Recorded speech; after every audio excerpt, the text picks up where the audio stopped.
आज का विषय हमारा है एक वर्तमान शिक्षक अपने आप को भारतीय शिक्षक के रूप में रूपांतरित कैसे करे। ये लेख क्षितिज के 19वें अंक में भी आया हुआ है और जब हम रूपांतरण की बात करते हैं तो इसका अर्थ होता है केवल एक एक ओर से रूपांतरण नहीं, आंतरिक रूपांतरण और बाह्य रूपांतरण, जिसको हम पूर्ण परिवर्तन कहते हैं। 360 डिग्री चेंज भी कह सकते हैं या पैराडाइम शिफ्ट भी कह सकते हैं।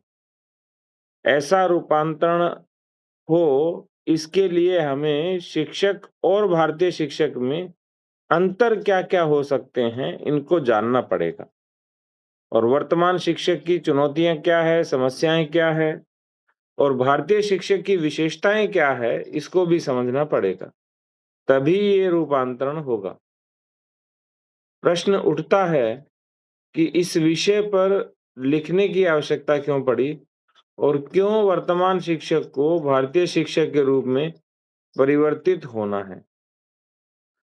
वर्तमान शिक्षक की स्थिति, समस्याएं और चुनौतियां देखते हैं तो हमें पुनरुत्थान विद्यापीठ या भारतीय शिक्षा या परंपरागत गुरुकुल प्रणाली के 3 सिद्धांत, 2 सूत्र और एक दर्शन दिखाई देते हैं। पुनरुत्थान विद्यापीठ के 3 शाश्वत सनातन सिद्धांत क्या हैं? कि शिक्षा शासन से स्वतंत्र किंतु समाज मान्यता पर आधारित होगी, अर्थात शिक्षा स्वायत्त और आचार्य के अनुसार होगी। दूसरा, शिक्षा अर्थनिरपेक्ष किंतु अर्थकरी होगी, अर्थात निःशुल्क किंतु आजीविका दिलाने वाली शिक्षा। और भारत में शिक्षा भारतीय ही होगी। इसी तरह शिक्षा के 2 सूत्र भी हैं, शिक्षा आजीवन चलती है और शिक्षा सार्वत्रिक होती है। और एक दर्शन है, शिक्षा एकात्मता अर्थात एकात्म मानवतावाद सिखाने वाली होती है। अर्थात सभी को एक दृष्टि, समदृष्टि से देखना, चाहे व्यवहार अलग-अलग हो, किंतु दृष्टि समान हो, यह भारतीय शिक्षा सिखाती है। हुआ क्या, उपर्युक्त पांचों बातों को यदि हम एक साथ देखें, तो विगत 200 वर्षों में शिक्षक, आचार्य या गुरु से शिक्षाकर्मी या सरकार का नौकर बन गया है। हमारे यहाँ तो कहा ही गया है कि जैसा शिक्षक वैसी शिक्षा, और हम जैसी शिक्षा दे रहे हैं वैसे ही वर्तमान में शिक्षक भी बन रहे हैं। तो वर्तमान शिक्षक की स्थिति क्या है, समस्याएं क्या हैं, चुनौतियां क्या हैं, उनको हम आरंभ में देखेंगे। पहले, आज शिक्षकों को बेचारा शिक्षक के नाम से संबोधित किया जाता है, जिसका अर्थ है कि शिक्षक की आर्थिक स्थिति दयनीय हो गई है, सामाजिक प्रतिष्ठा कम हो गई है। शिक्षक अपनी इच्छा से विद्यालय में कुछ भी नहीं कर सकता है, इसलिए कोई शिक्षक बनना भी नहीं चाहता है। दूसरा बिंदु, गुरु या आचार्य गुरुकुल या विद्यालय का सबसे बुद्धिमान बच्चा बनना चाहिए, ऐसा हमारी गुरुकुल प्रणाली में था। किंतु आज सर्वाधिक बुद्धिमान बच्चे विदेश में जा रहे हैं। उसके बाद डॉक्टर, इंजीनियर, प्रशासनिक सेवाओं में जा रहे हैं। उसके बाद जो शेष हैं वो अन्यान्य पेशों में जा रहे हैं और शिक्षक व्यक्ति तब बनता है जब उसके पास कोई अन्य विकल्प शेष नहीं बचता है। आधे से अधिक अ, मामलों में यही बात लागू होती है। इसमें एक दूसरी स्थिति भी आजकल देखी जाती है कि व्यक्ति वैकल्पिक रोजगार के रूप में शिक्षक बनता है और जैसे ही उसे अवसर मिलता है, वो शिक्षक का पद छोड़कर अन्य पेशों में चला जाता है। दूसरा, शिक्षक इसलिए भी शिक्षक बनना चाहता है ताकि प्रतियोगी परीक्षाओं की तैयारी वहां सरलता से हो सके। इसलिए उसका मूल शिक्षक, गुरु या आचार्य बनना नहीं है, अपितु वैकल्पिक रोजगार के रूप में ही वो शिक्षक के रूप में आता है। बिंदु संख्या 3, शिक्षक विद्यालय में यांत्रिक रूप से कार्य करता है। क्योंकि उसे वहाँ केवल पढ़ाना है, न कि विद्यालय या पढ़ाने से संबंधित अन्य निर्णय करने हैं। और धीरे-धीरे शिक्षकों की स्थिति ऐसी हो गई है कि शिक्षक विद्यालय में जाते नहीं हैं। यदि वो जाते हैं, तो विद्यालय की कक्षा में नहीं जाते, और विद्यालय की कक्षा में जाते हैं, तो पढ़ाते नहीं हैं, और पढ़ाते हैं, तो यांत्रिक तरीकों से विषय को पढ़ाते हैं और प्रश्न उत्तर करवा के और पढ़ाकर अध्यापन की इतिश्री कर लेते हैं। तो जो विद्या के मूल तत्व हैं, जिसमें विद्यार्थी को विद्या के व्यवहारिक जीवन, सृजनात्मक, नवाचार और आत्म तत्व से जोड़ा जाता है, उससे बिल्कुल नहीं जोड़ पाते हैं, क्योंकि इन्हें या तो स्वयं इसकी जानकारी नहीं है और या इसके बारे में रुचि नहीं है। चौथा, शिक्षक केवल इसलिए शिक्षक है क्योंकि उसे वेतन मिलता है। यदि एक क्षण के लिए उसे निर्वेतन जो गुरुकुलों में होता था, या तो राज्याश्रय पर होता था या समाजाश्रय पर होता था। यदि एक क्षण के लिए वेतन नहीं मिले, तो वो शिक्षक भी नहीं रहे। वो न ज्ञान साधना करता है, न उसमें विद्यार्थी प्रीति होती है, और न ही समाज सेवा करता है। पांचवा, वर्तमान शिक्षक को शिक्षण के अतिरिक्त अनेक कार्य करने पड़ते हैं, जिससे उसका मन पढ़ाने में नहीं लगता। हालांकि यह गुरुकुल प्रणाली पर भी लागू होता है, क्योंकि गुरुकुलों में भी जो शिक्षक हैं, वो पूरे गुरुकुल की सभी व्यवस्थाएं संभालते हैं। लेकिन यहाँ विद्यालय की व्यवस्थाओं के साथ-साथ बाहर सरकार की बहुत सारी चीज़ों को सँभालना पड़ता है, इसलिए भी उसका मन पढ़ाई में और पढ़ाने में नहीं लगता है। छठा बिंदु, शिक्षा में पश्चिमीकरण के व्यापक प्रभाव के कारण, अर्थ और काम केंद्रीय शिक्षा होने के कारण जड़ तत्व की प्रतिष्ठा हो गई है। आज ज्ञान की पूजा नहीं होती। आज पाठ्यक्रम, परीक्षा, प्रमाण पत्र, पदवी और पदार्थ संग्रहण अर्थात अर्थार्जन ही सर्वप्रमुख तत्व बन गया है। संक्षेप में कहें तो शिक्षा अर्थ और काम केंद्रीय हो गई है, उसे धर्म और मोक्ष से कोई लेना देना नहीं। सातवां, वर्तमान में शिक्षक धर्म शिक्षा से तो पूरा कट गया है, शास्त्र शिक्षा न के बराबर है, और कर्म शिक्षा भी केवल अर्थार्जन और काम पूर्ति के लिए ही है। आठवां, शिक्षक का मन अब पूरी तरह से मर गया है। वो कहता क्या है? अब इस तंत्र में कुछ हो नहीं सकता। प्राथमिक विद्यालय का शिक्षक भी यह कहता है, विश्वविद्यालय का शिक्षक भी यह कहता है, विद्वान भी कहते हैं, बुद्धिमान भी कहते हैं, सब और यही कहते हैं कि यदि कोई करने वाला है, तो सब कुछ सरकार ही कर सकती है। हम कुछ नहीं कर सकते, और सरकार जब तक कुछ नहीं करती, तब तक कुछ हो नहीं सकता। ऐसा वातावरण चारों ओर बन गया है। हमारे करने से क्या होता है? मुझे क्या पड़ी है, मैं क्यों करूं? जब बड़े-बड़े नहीं करते, तो मुझे क्यों कहा जाता है कि कुछ करो?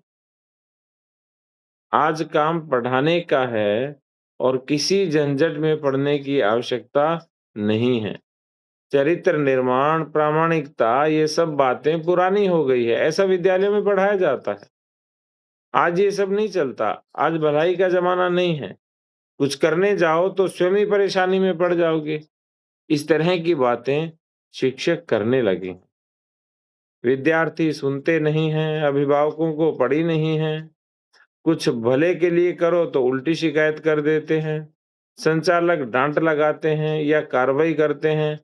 तो फिर हमें करने की आवश्यकता क्या है? अपना वेतन लो, पाठ्यक्रम पूरा करो, और सरकार की जो अ, योजनाएँ हैं उनको लागू करो और मौज करो। ऐसा शिक्षक कहने लगे हैं। और सारी अपेक्षा शिक्षक से ही क्यों की जाती है? और भी लोग तो अपना काम ठीक से नहीं करते। उन्हें जाकर कहना चाहिए, पहले राजनीति करने वालों को ठीक करो। अर्थात जिन्होंने पराधीनता को स्वीकार कर लिया है, जान लिया है कि स्वाधीन और स्वतंत्र हुआ ही नहीं जा सकता, तो धीरे-धीरे वो बेपरवाह हो गए। उन्होंने प्रयास करना छोड़ दिया। जैसा शिक्षकों को रखा जाता है, वैसा रहने लगे। संसार भी ऐसा ही है, जीवन भी ऐसा ही है। अब किसी के लिए कुछ करने की आवश्यकता नहीं है। अपने में रहो, अपने से रहो, यही सर्वश्रेष्ठ परिस्थिति है, ऐसा हमारे शिक्षक कहते हैं। तो ऐसी स्थिति में उनका मन अब स्वतंत्रता का नहीं रहा, केवल उपभोग की चाह रखने वाला हो गया है। और बुद्धि किसी की भलाई के लिए नहीं, केवल अपनी ही भलाई के लिए प्रयुक्त होती है। 9वां बिंदु कि शिक्षक का वेश और आचरण भी परिवर्तित हो गया है। उसका आहार, विहार, आचार, विचार, व्यवहार, संस्कार यह शिक्षक जैसा नहीं है। वो जीन्स पहनता है, सारे दिन मोबाइल हाथ में रखता है, सद्गुण, सदाचार, सात्विक जीवन पद्धति से रहित है, इसलिए न वह आंतरिक रूप से शिक्षक लगता है, न ही बाह्य रूप से शिक्षक लगता है। 10वां कहते हैं कि वास्तविक शिक्षक वो होता है जो आजीवन विद्यार्थी बना रहता है। आज एक बार बीएड करने के बाद या सरकारी नौकरी मिलने के बाद अध्ययन जारी नहीं रखता। ना संदर्भ ग्रंथ पढ़ते हैं, ना अन्यान्य भारत के भारतीय और धार्मिक ग्रंथों की बात करते हैं। बात तो क्या करेंगे पता ही नहीं है। मैं जहाँ-जहाँ जिस-जिस विद्यालय में या शिक्षकों के मध्य जाता हूँ, जब उनसे पूछता हूँ कि बताइए, आपने शिक्षा से संबंधित कोई ग्रंथ पढ़ा क्या? यदि वो 20, 25, 30 वर्ष पुराने भी शिक्षक हैं, तो बताएँगे कि 30 वर्ष पहले जब मैंने बीएड की थी, तब मैंने ये मनोविज्ञान पढ़ा था, यानी पश्चिमी मनोविज्ञान पढ़ा था। लेकिन जिसे कहते हैं आजीवन विद्यार्थी बने रहना, शिक्षक स्वयं उस दीपक की तरह हैं, जो जलता है और दूसरों को प्रकाश देता है। तो बिना अध्ययन के हम किसी को अध्यापन क्या ही करवा पाएँगे। 11वां शिक्षक 5-6 घंटे के लिए शिक्षक होता है बस।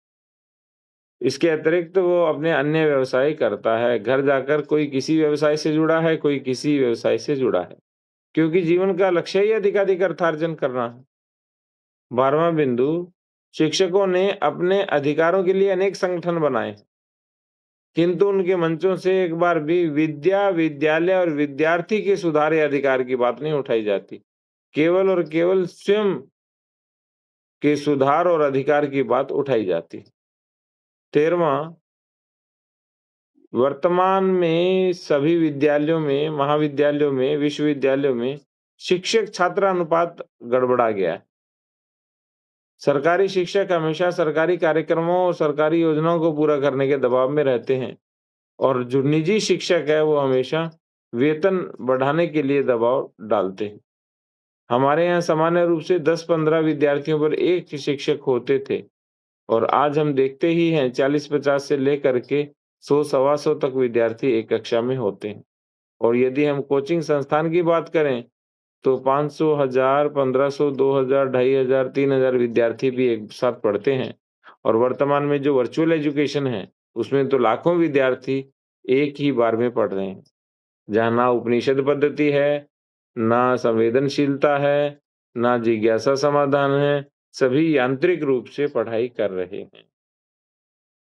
विषय संख्या वो 14वां कि कोई भी शिक्षक गाँव में नहीं रहना चाहता, नहीं पढ़ाना चाहता। उसे शहर की अधिकाधिक सुविधाएँ चाहिए।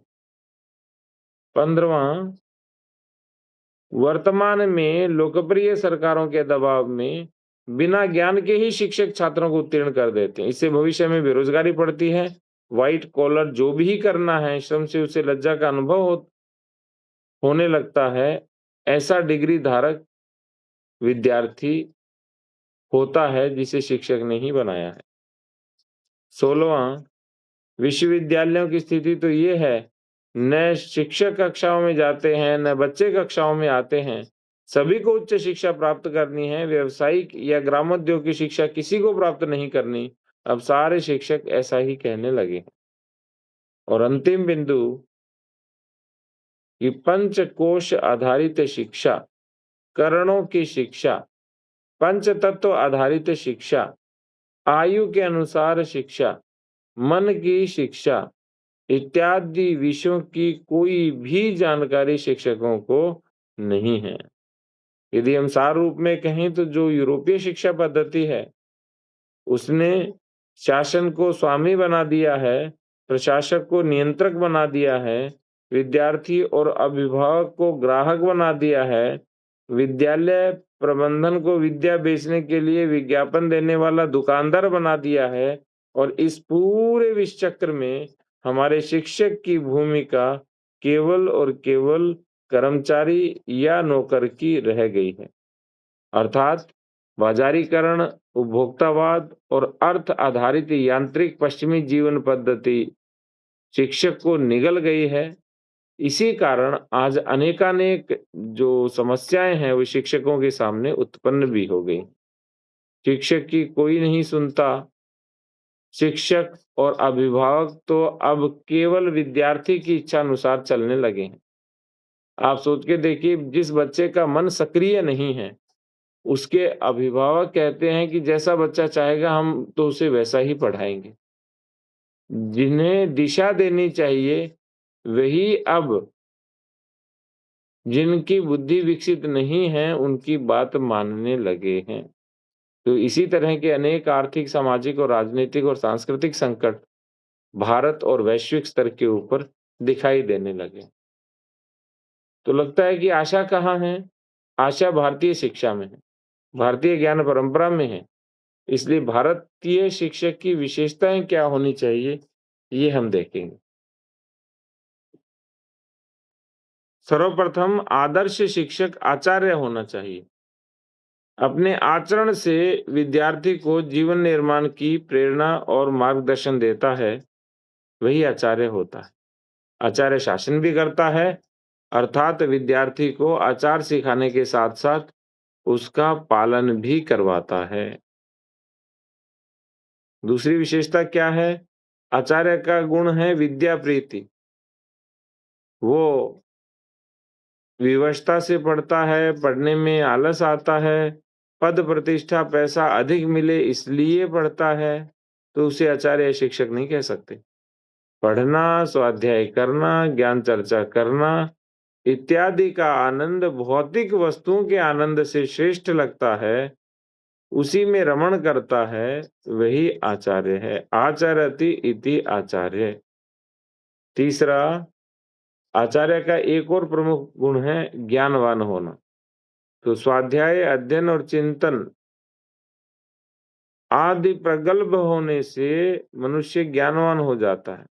उसकी बुद्धि कुशाग्र, विशाल, उदार, तेजस्वी और निर्मल बनती है और इसके लिए वो अपना आहार, विहार, ध्यान, साधना, आचार, विचार, व्यवहार और संस्कारों को संयमित रखता है, शिथिल नहीं होने देता।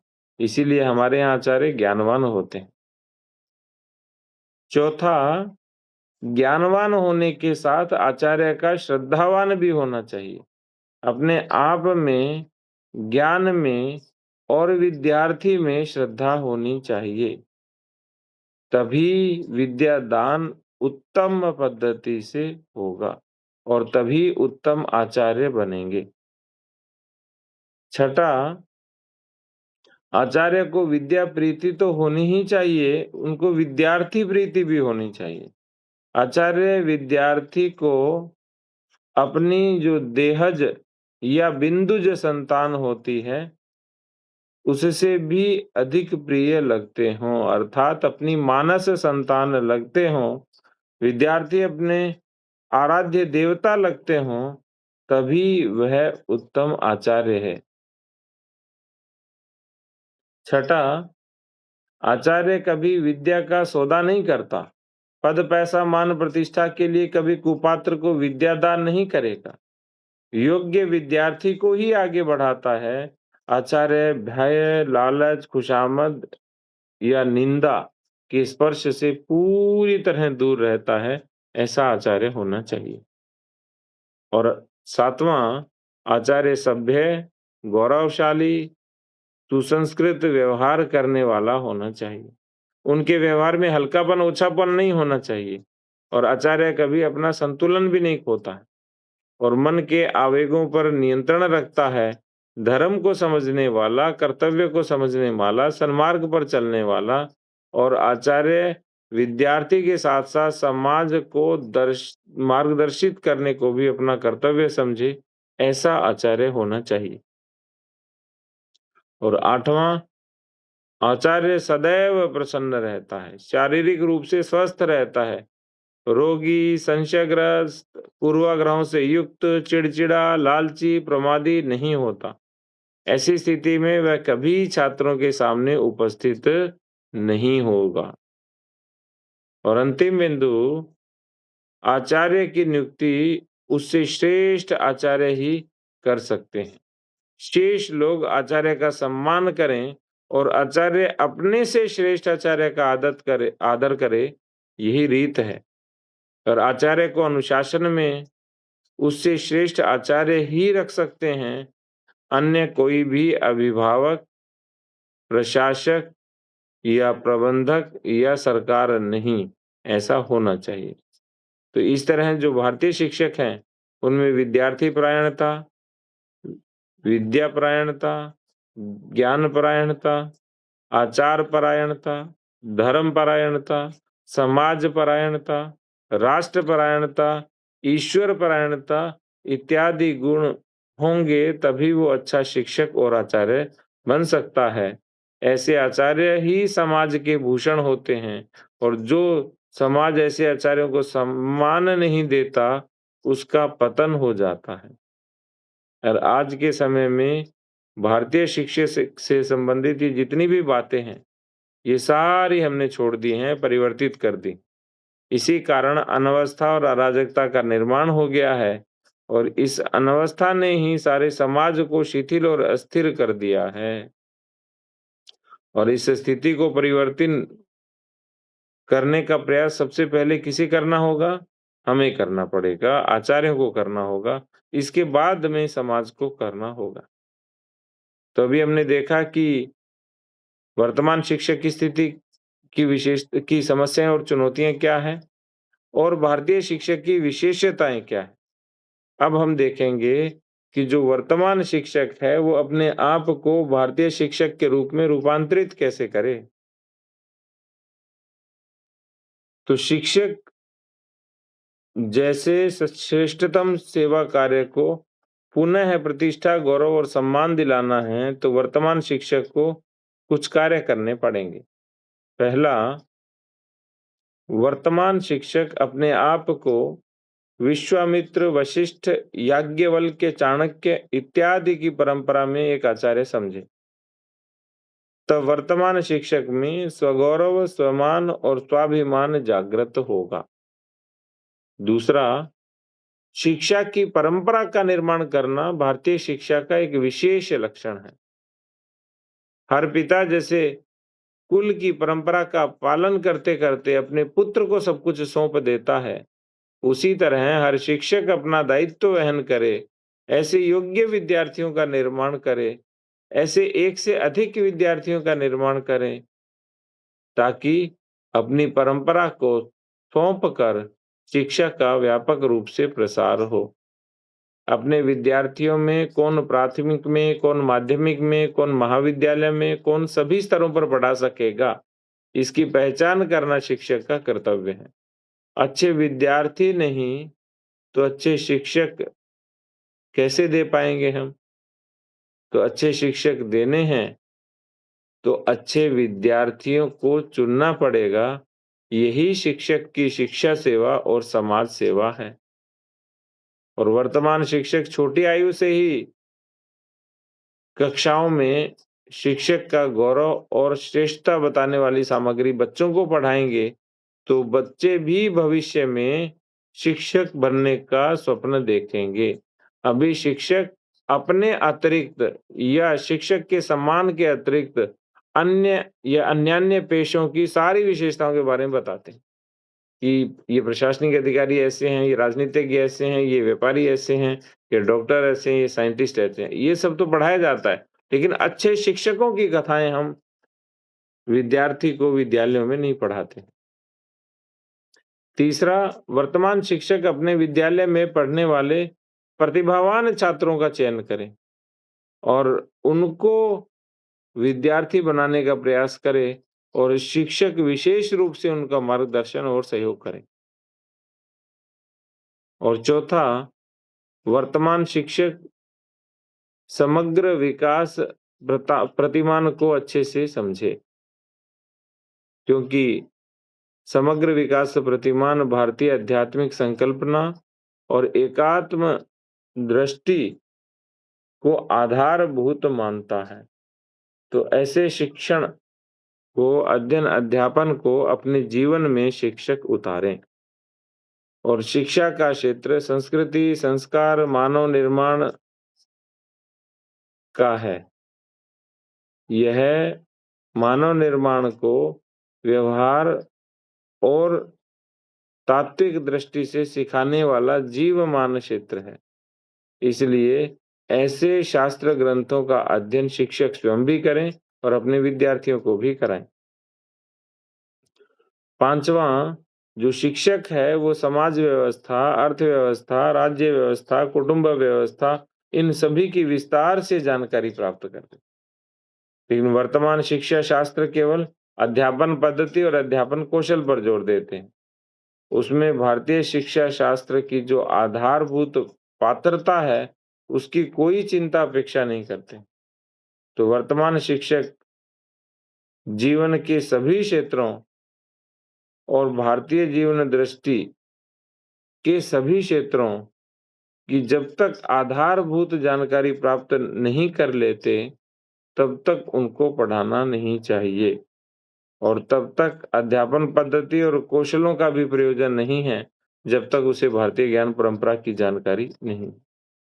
और वर्तमान शिक्षक को शाश्वत सिद्धांत जो हमने प्रारंभ में 6 बात की, उन सभी शाश्वत सिद्धांतों को देश काल परिस्थिति के अनुरूप ढालने की पात्रता या क्षमता भी होनी चाहिए। और यदि हम छठी बात करें तो वर्तमान शिक्षक को शिक्षा की स्वायत्तता, अर्थनिरपेक्षता, आजीवन सर्वत्र शिक्षा, एकात्मता की शिक्षा, इन सभी को पढ़ाने का दायित्व अपने ऊपर लेना चाहिए और इसी परंपरा से चलने का दायित्व अपने ऊपर लेना चाहिए।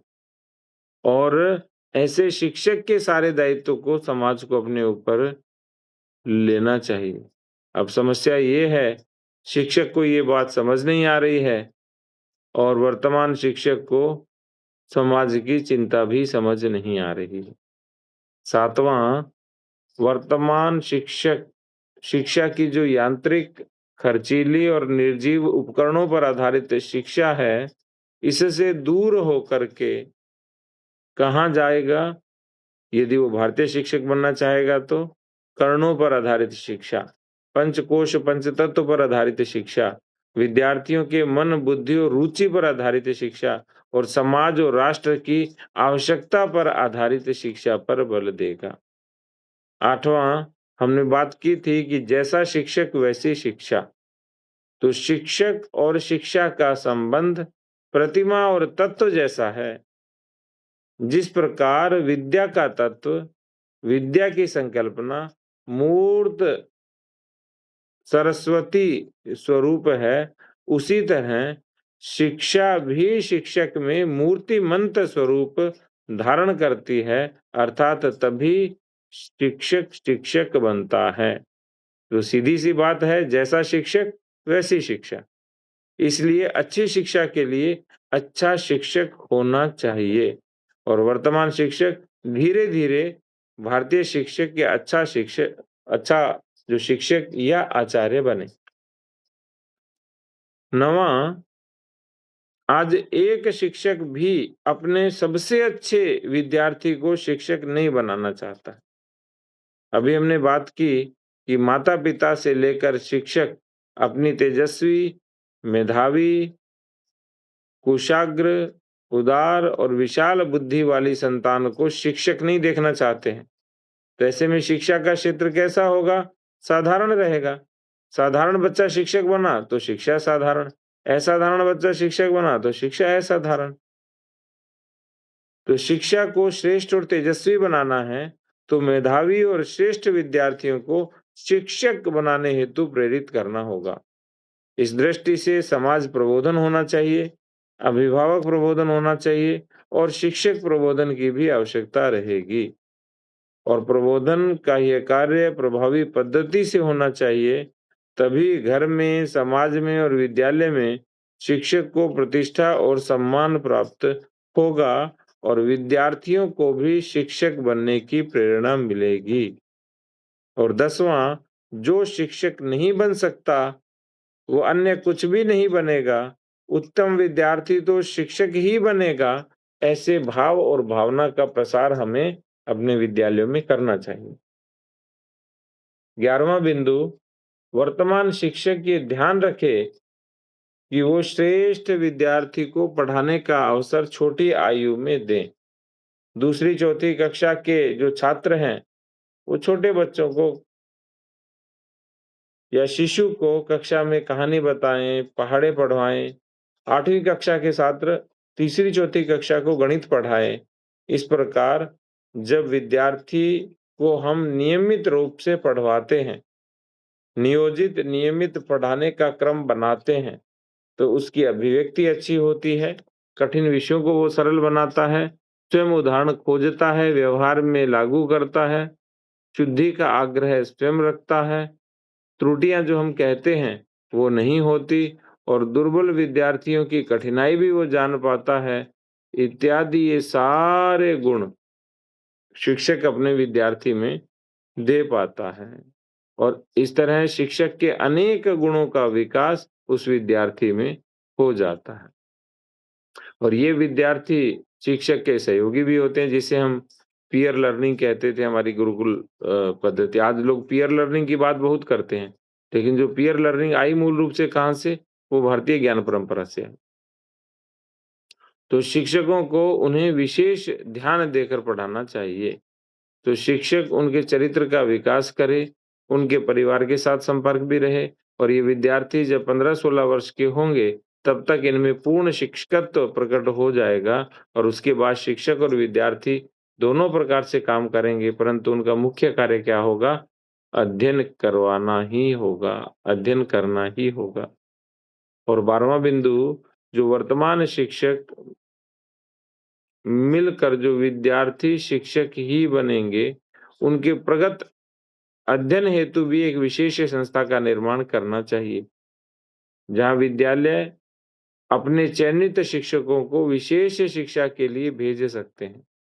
यहाँ मुख्य रूप से राष्ट्रीय शिक्षा की संकल्पना, राष्ट्र निर्माण, ज्ञान की सेवा, वैश्विक समस्याओं के ज्ञानात्मक हल, धर्म और संस्कृति, भारतीय शिक्षा का वर्तमान, भारतीय शिक्षा का भविष्य इत्यादि के माध्यम से भारत कैसा बनेगा, हम भविष्य में कैसे होंगे, उत्तम अध्यापन किसे कहते हैं, ये सारे विषय उच्च शिक्षा में पढ़ाए जाने चाहिए, ताकि जो विद्यार्थी है वो भविष्य में शिक्षक बने। और वर्तमान शिक्षकों को आत्मनिवेशी होना चाहिए। कुछ लोग जन्मजात शिक्षक होते हैं, उनका स्वभाव शिक्षक जैसा होता है, उनकी कोई समस्या नहीं है। तो ऐसे जन्मजात शिक्षकों को हमें पहचानना है, उनके साथ कार्य करना है और भविष्य की संभावनाओं को रूपांतरित करना है और उनको अधिजनन शास्त्र, मनोविज्ञान, आयुर्वेद, ज्योतिष, सामुद्रिक शास्त्र ऐसे विषय भी पढ़ाने चाहिए। तो इस तरह से और जिनका स्वभाव शिक्षक का नहीं है, लेकिन जो शिक्षक बनना चाहते हैं, उनके ऊपर भी पूरी तरह से काम करने की आवश्यकता है। और वर्तमान जो शिक्षक हैं, उनको विद्या प्रीति रखने वाला भी होना चाहिए, विद्यार्थी प्रीति रखने वाला भी होना चाहिए। प्रत्येक विद्यार्थी को उसकी रुचि के अनुसार शिक्षा देना और शिक्षक की कुशलता भी है और ये अध्ययन अध्यापन की कुशलता भी है। और भारतीय शिक्षक की जो मूल विशेषता है, उसका मूल तत्व है, वो परिवार भावना है। तो विद्यालय भी एक परिवार है, उसी तरह से जैसे हमारा परिवार होता है, तो परिवार में परंपरा बनाना और बनाए रखना मूल काम होता है। समाज जीवन में इसे बनाए रखना मूल काम काम होता है। इसी तरह से जो गुरुकुल की परंपरा है, वो बनाए रखना भी शिक्षक का मूल काम होता है। लेकिन आज न तो परंपरा है, न इसे कोई निभा रहा है। तो जो भारतीय शिक्षक है, वो परंपरा बनाएगा भी और इस परंपरा को बना करके इसको निभाएगा भी। तो इस तरह सांस्कृतिक और व्यावहारिक दोनों प्रकार से उत्तम विद्यार्थी को शिक्षक बनाकर हम शिक्षा क्षेत्र के लिए और अधिक शिक्षक प्राप्त करने की योजना भी बना सकते हैं और शिक्षा के क्षेत्र को और अधिक उत्तम पवित्र भी बना सकते हैं। तो वर्तमान शिक्षक को यदि भारतीय शिक्षक का राष्ट्रीय शिक्षक बनना है, तो एक दीर्घकालिक विशेष मार्गदर्शन और अध्ययन, स्वाध्याय और साधना की त्रिवेणी से गुजरना होगा। तो बाहर से अंदर का जीवन जीते-जीते हम वही बन जाते हैं। तो मुख्य सिद्धांत क्या है? अंदर से बाहर जीने का। और इस परिवर्तन से व्यापक सुधार होगा। वर्तमान शिक्षक जब धर्म शिक्षा, कर्म शिक्षा और शास्त्र शिक्षा को गंभीरता से पढ़ेगा, गहनता से अध्ययन करेगा, अपने घर की, परिवार की, कुल की, वंश की परंपरा की तरह अपनी गुरु परंपरा को भी सुदृढ़ बनाते हुए अपने विद्यार्थियों को अपना मानस पुत्र-पुत्री समझेगा, तब शिक्षक वास्तव में भारतीय शिक्षक बनेगा। इस तरह स्वयं को आंतरिक और बाह्य रूप से भारतीय शिक्षा परंपरा के अनुरूप बनाने के प्रयास तो करने ही पड़ेंगे, तभी वर्तमान शिक्षक अपने आप में आचार्य बनेगा, उसमें शिक्षकत्व, आचार्यत्व प्रकट होगा। लेकिन करना किसको होगा? शिक्षक को करना होगा। दायित्व किसका है? शिक्षक का है। क्योंकि जैसी शिक्षा वैसा व्यक्ति, जैसा व्यक्ति वैसा समाज और जैसा समाज वैसा राष्ट्र, ये तो हमारा मूलभूत सूत्र है। तो ये हमने देखा कि किस तरह से एक वर्तमान शिक्षक अपने आप को भारतीय शिक्षक के रूप में रूपांतरित करें। तो वर्तमान शिक्षक की चुनौतियाँ और समस्याएँ, भारतीय शिक्षक की विशेषताएँ और आगे रूपांतरण की जो प्रक्रिया है, वो किस-किस तरह से हो सकती है। तो हम जो पुनरुत्थान विद्यापीठ में पढ़ते हैं, वो गौतम से लेकर के नचिकेता, श्वेतकेतु, भृगु और याज्ञवल्क्य तक, इसके साथ-साथ में वहाँ व्यावहारिक रूप से रह कर के पढ़ना या ऑनलाइन पढ़ना या विशेष जो चिंतन सत्र है, उनका श्रवण करना, ये सारी की सारी यात्रा वर्तमान शिक्षक या वर्तमान में किसी भी अन्य पेशे से भारतीय शिक्षा की ओर, भारतीय शिक्षक की ओर और आचार्य बनने की ही यात्रा है। धन्यवाद। संपर्क प्रमिका हूँ। हमारे स्कूल के नाम यहाँ विद्या मंदिर, तमिलनाडु में विद्या मंदिर रहता है। हमारे स्कूल में हमारी चिंतनाएं नहीं चलती हैं, यही मुझे मन को बहुत वेदना देती है। मैं बच्चों को खाना पिलाती है और उनको शूज टाइट करती है। वो प्रिंसिपल जी बोलते हैं क्या आप आंटी जी हैं? उसे करने के लिए आंटी जी है ना, आप क्यों करती हैं? ऐसे बोलते हैं। खाना पीना में रस रस अन्न को फोर्क स्पून में खाते हैं बच्चे। मैं खाना खिलाते समय वे निंदा करते हैं प्रिंसिपल जी। और मैं एक दिन पाठ पढ़ाते समय 5th स्टैंडर्ड के लिए अब्दुल कलाम जी पाठ और राष्ट्रपति उनका शब्द मैं श्यामा पट्ट में लिखते समय और वहीं की अध्यापिका ये शब्द पढ़कर बच्चों को क्या आवश्यकता है, दूसरा शब्द प्रश्न प्रश्न रखिए आप, प्रश्न क्या है? पढ़ शब्द का भी मान्यता नहीं गई तो मैं क्या गलती किया मुझे नहीं मालूम। इसी से मुझे स्कूल से निकाल दिया। मैं अपने चिंतनाओं को कैसे करना है, बच्चों को पढ़ाना है, आत्मीयता भाव बंधुता करना है और माता पिता का नमस्कार करना, ऐसे प्रतिदिन मातृदेवो भव पितृदेवो भव श्लोक बताने के बाद की पाठ आरंभ करती हूँ। ये सब प्रिंसिपल जी नहीं इच्छा करते हैं। क्यों? शुभम शुभम इति शुभम। आपकी वेदना में और चिंता में ही दीदी आपका उत्तर भी छिपा हुआ था। बस जो आप करती हैं, वो सही करती हैं और पुनरुत्थान को पढ़ के उसकी दिशा और भी सही हो जाएगी आपकी।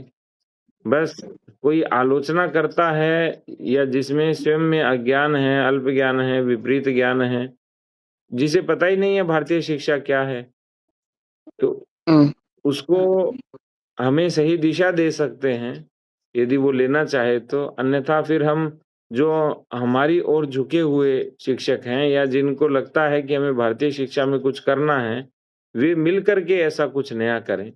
नए विद्यालय की स्थापना करें जो स्वायत्त हो, जो पूरी तरह स्वतंत्र हो, जिसमें आप जैसा चाहें वैसा कर सकें। तो इस दिशा में माझं हमें आगे बोलणं झालंय बढ़ना होगा। और अभी आपने बोलणं गौतम झालंय में हैं तो आपने ऐसा आरंभ तो कर ही दिया है अध्ययन आरंभ करके। शिक्षक आचार्य विराजमान है, उसको प्रणाम करके मैं मेरी बात आपके सामने रखता हूँ। आज 3 विस्फोट हुए हैं। एक तो लोक संख्या का विस्फोट है, दूसरा ज्ञान देने वाली साधन उसका विस्फोट है और तीसरा और भयानक है, वो अपेक्षाओं का विस्फोट है। अब लोक संख्या का विस्फोट तो क्लास में संख्या बढ़ी छात्र की। आपने बोला कि एक शिक्षक लाखों विद्यार्थियों को आज पढ़ा रहा है, तो लोक संख्या विस्फोट। तो personal attention teacher cannot give towards the student. दूसरा, ज्ञान देने वाली साधन टूल्स, उसका भी विस्फोट है। पहले गुरु और शिष्य आमने सामने बैठ के ये हृदयी ते हृदयी, ये शिक्षा पद्धति थी। आज गाइड्स है, आज तो हम देख रहे हैं इंटरनेट के माध्यम से ऑनलाइन एजुकेशन है वगैरह वगैरह। और तीसरा जो है, हर अभिभावक को अपना बेटा अपनी बेटी कुछ भी बड़ा होना, डॉक्टर होना, इंजीनियर होना, यूं होना, वो होना, हमें मानुष होना, ये नहीं सोचा जा रहा। तो ये सब विपरीत परिस्थिति है और हमारे शिक्षा क्षेत्र में प्राप्त परिस्थिति ये बहुत महत्व का घटक है। तो ये सब जानते हुए पुनरुत्थान का काम तो वेरी बेसिक है, बहुत बहुत बहुत बेसिक है। तो आपने जो बोला कि मुझे शिक्षक होना है, ये भाव उसके मन में जब वो छात्र है, 8वीं में है, 9वीं में है, 10वीं में है, तो वहीं से ही शुरू करना होगा। और इसके लिए क्या प्रयास किए जाए, ये आप जरा आपके चिंतन से बताइए। वो करने तो चाहिए। अब शिक्षक की स्थिति क्या हो गई है, हमारे मराठी में एक गीत है, एक चित्रपट में का गीत है, कोण होतास तू काय झालास तू। तो इस बारे में चिंतन करके हम सब मिलकर कोई आइडियल ऐसा मार्ग ढूंढेंगे और वो मार्ग से चलेंगे। धन्यवाद।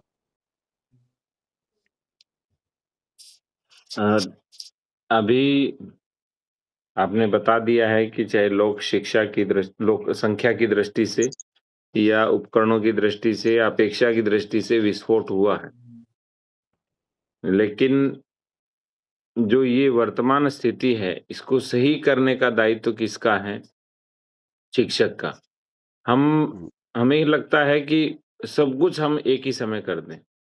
तो हमारे यहाँ पे अ, जितने भी शिक्षक हुए, उन्होंने अपने-अपने हिस्से का काम किया। तो जो हम अभी पुनरुत्थान में पढ़ रहे हैं, जब इसमें पूर्णता आएगी, तो चाहे हम पुनरुत्थान का कार्य करें या एक नया गुरुकुल खोल करके उसमें कार्य करें। एक नया विद्यालय अ, खोल करके हम कार्य करें, तो उसमें हम अपनी इन चीज़ों को लागू कर सकते हैं और जो ये विपरीत परिस्थितियाँ हैं, प्रतिकूल परिस्थितियाँ हैं, इनको अनुकूल बनाने का प्रयास करेंगे और ऐसा होगा ही होगा। ऐसा नहीं होगा। क्यों? क्योंकि भारत की स्थिति 1820 से पहले या 1850 से पहले तक भी ऐसी थी। बस बीच की 8-10 पीढ़ियों में, 200 वर्षों में उसे विस्मृत कर दिया है, भुला दिया है, उसे वापस लेकर के आना है। स्थितियाँ तो विपरीत है तभी तो हम पढ़ रहे हैं, नहीं तो हम एक रूटीन वे में पढ़ रहे होते अभी, कि भई ठीक है सारे शिक्षक बन रहे हैं, अलग से कुछ पढ़ने की आवश्यकता ही नहीं। विपरीत परिस्थितियाँ हैं, वर्तमान शिक्षक पर पश्चिमी प्रभाव बहुत है, भारतीय प्रभाव बहुत है, इसीलिए बस यही पढ़ना है और यही तरीका है दूर करने का। क्योंकि ताई कहती है ना कि करने से होता है, करने से ही होता है और करने से होता ही है। तो अपने आप पर विश्वास रखते हुए आगे बढ़ना है।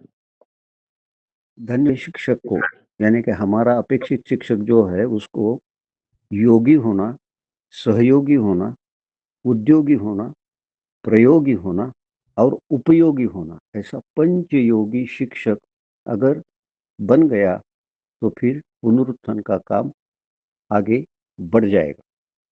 धन्यवाद जी। रामचंद्र जी। प्रणाम गुरुवर्य।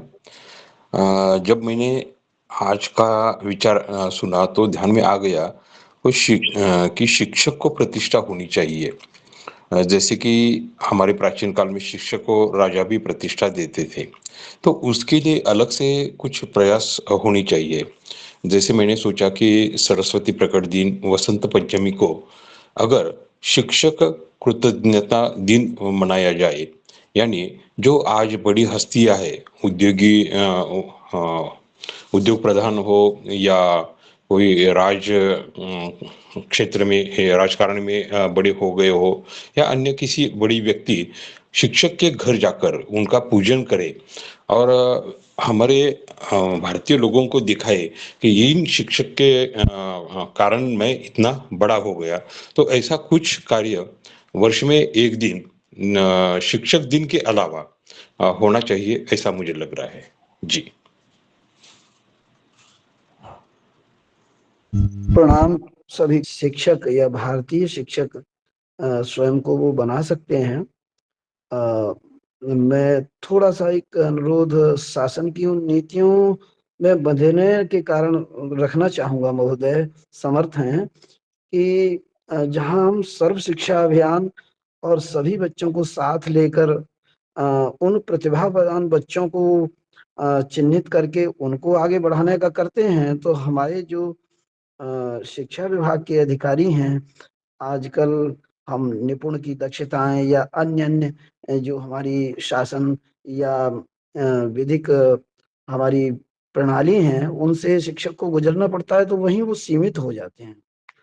जबकि अगर हम इन सभी गुणों से सार्थक होते हुए भी शिक्षक आत्मीय संबंध के साथ विद्यार्थी के साथ पूरा प्रयत्न भी करता है, तो ये एक बड़े स्तर पर हमारे चूंकि हमारे जिलाधिकारी महोदय हमारी ताई जी का उद्बोधन कुछ शासन स्तर पर हमारे बड़े अधिकारियों के साथ एक बैठक इस तरह की हो जाए और शिक्षक को प्रतिष्ठा, जैसे अभी सर ने बताया अभी कि शिक्षक का समाज में कुछ इस तरह का भी सम्मानित या प्रतिष्ठा हो, तो एक उदाहरण मिले। हमारे जो बीच की श्रेणी के शिक्षा विभाग के अधिकारी हैं, उनका मापदंड भी थोड़ा परिवर्तित हो सके, इस संदर्भ में थोड़ा सा मार्गदर्शन चाहेंगे। जी, सबको नमस्कार। राजेंद्र जी को पहले तो बधाई है, बहुत ही अच्छा विषय रखा। मैंने एकदम मुद्दों में और एकदम स्पष्टता के साथ और एकदम समय सीमा में रहकर, तो ये बहुत अच्छा है। अभी जो प्रश्न आए वो प्रश्न से तो अधिक सुझाव थे या अपना मत सभी ने रखा। बात तो ठीक है, परंतु जैसे रामचंद्र जी ने कहा कि शिक्षकों का सम्मान करें, नहीं, पुनरुत्थान में सबसे पहले शिक्षा की सेवा करनी है। अपने आप को शिक्षक बनाने के लिए ही रूपांतरित करें। शिक्षक बनते जाए। ये कोई विश्वविद्यालयों के प्रमाण पत्र से या पदवी से शिक्षक नहीं हुआ जाता। शिक्षक तो बनने से होता है। तो अपने आप को शिक्षक बनने में ही हमारा हमारा स्वाध्याय रहे, हमारा प्रयास रहे, ये आवश्यक है।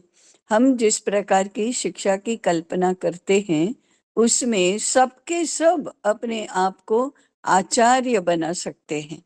या आचार्य बनना ये पेशा नहीं है, ये स्वभाव है और प्रवृत्ति है। और हम जहाँ हैं वहाँ, जैसे हैं वैसे, जिस भी विषय को लेकर करें, हमको अपने आप को शिक्षक बनाना चाहिए। पूर्व में हम क्या रहे हैं वो बात अलग है, परंतु अभी तो हम पुनरुत्थान में, तो पुनरुत्थान को चलाने वाला कौन है? पुनरुत्थान को चलाने वाला शिक्षक है।